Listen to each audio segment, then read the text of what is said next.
প্রথমে তো ওই পেটে ব্যথা হয়, পেটে ব্যথা হলে এবার আমরা হাসপাতালে নিয়ে যাই। হাসপাতালে নিয়ে গেলে ওনারা বলে যে ওই টিউমার হয়েছে আর কি কিডনিতে। পরে আমরা কুমিল্লানি হাসপাতালে নিয়ে আমরা অপারেশন করে একটা কিডনি কাইটা ফালাই দিই। কাইটা ফালাই দেওয়ার পরে ওনারা ওই কিডনিটারে বায়োপসি করে পরীক্ষা করে কিভাবে পরীক্ষা করছে, ওই কুমিল্লানির থেকেই ওনারা ক্যান্সারের কথা বলছে। আপনারা ক্যান্সারের ট্রিটমেন্ট দেন, আমাদের এখানে তো ক্যান্সারের ট্রিটমেন্ট হয় না। পরে আমি ওই মোবাইলে অ্যাড দেখি, এই গণস্বাস্থ্যর অ্যাড দেখে পরে আমি যোগাযোগ কইরা তারপরে এখান থেকে আমি গত 5 মাস ধরে ওষুধ খাওয়াইতেছি। এখন রোগী কেমন আছে? এখন রোগী আল্লাহর রহমতে খুবই ভালো। আসসালামু আলাইকুম, আমি doctor Tahmina Akter Joya, cancer specialist, Gonoshasthaya homeo. আমি আজকে আপনাদের সামনে এমন একটা কেস উপস্থাপন করব, যেই কেসের ক্ষেত্রে বা যেই রোগের ক্ষেত্রে শুধু বাংলাদেশ নয় সারা বিশ্ব এক কথাই বলে থাকে ক্যান্সার হলে কোনো আনসার নেই। সেই রোগীটা এবং রোগীর পরিবারের প্রত্যেক স্বজন অপেক্ষা করে মৃত্যুর প্রতিটা ক্ষণের বা প্রতিটা দিনের, যে কখন সে মারা যাবে সেই হতাশায় ভুগতে থাকে, সেই টেনশনে থাকে।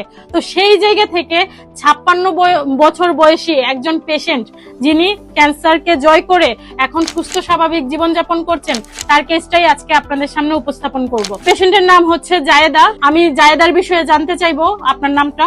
মোহাম্মদ পল্লু মিয়া। পল্লু মিয়া। আপনার গ্রাম? দড়িখুশিলা। দড়িখুশিলা। আপনার উপজেলা? উপজেলা কালিহাতি। কালিহাতি। আর জেলা? টাঙ্গাইল। টাঙ্গাইল। রোগীর নাম? রোগীর নাম জায়েদা। রোগীর পিতার নাম? মুজিবুর রহমান। মাতার নাম? খুদেজা বেগম। স্বামীর নাম? খুরশু মিয়া। রোগী আপনার কে হয়? আমার বড় বোন। আপন বড় বোন। আচ্ছা, এই ঠিকানা গেলেই তো আপনাকে পাওয়া যাবে। এখন রোগী কি অবস্থানে আগে ছিল আমাদের এখানে ট্রিটমেন্ট করার আগে? প্রথম কি সমস্যা ছিল, এখন পর্যন্ত কি অবস্থানে আছে একটু বলেন। প্রথমে তো ওই পেটে ব্যথা হয়, পেটে ব্যথা হলে এবার আমরা হাসপাতালে নিয়ে যাই। হাসপাতালে নিয়ে গেলে ওনারা বলে যে ওই টিউমার হয়েছে আর কি কিডনিতে।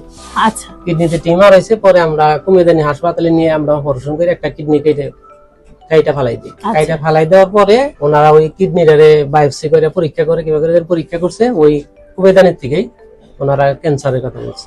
আপনারা ক্যান্সারের ট্রিটমেন্ট দেন, আমাদের এখানে তো ক্যান্সারের ট্রিটমেন্ট হয় না। পরে যাই হোক আমরা ঢাকাতে নিয়ে আসি। নিয়ে আসলে আমরা ক্যান্সার হাসপাতালে নিয়ে যাই, ওখান থেকে মেডিসিন লেখে, মেডিসিন খাওয়াইলে রোগী আরো বেশি অসুস্থ হয়ে পড়ে।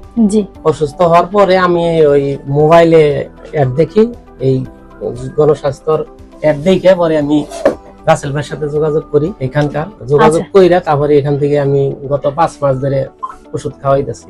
এখন রোগী কেমন আছে? এখন রোগী আল্লাহর রহমতে খুবই ভালো। খুবই ভালো। একবারে অসুস্থ হওয়ার আগে যেমন ছিল এখন ঠিক তেমনটাই, পুরোপুরি সুস্থ। আপনাদের দেখে কি উনাকে অসুস্থ মনে হয়? একদমই না, উনি পরিপূর্ণ সুস্থ আলহামদুলিল্লাহ। এবং উনার রিপোর্ট গুলো যে আসছে সম্পূর্ণ নরমাল। এটা হচ্ছে তিনি অসুস্থ হওয়ার আগে তার কার্সিনোমা ছিল, এই যে রিপোর্ট গুলো, এবং তার হচ্ছে গিয়ে ব্লাড ছিল অনেক কম, ব্লাডও ছিল অনেক কম।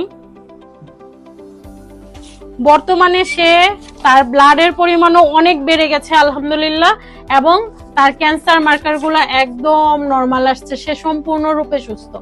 আচ্ছা, এখন আপনার মুখে শুনতে চাই, মানুষ তো বলতো যখন ওনার ট্রিটমেন্ট নেওয়ার আগে এলোপ্যাথিতে হোক বা এমনিতে হোক যে উনি ক্যান্সারের কোনো ট্রিটমেন্ট নাই।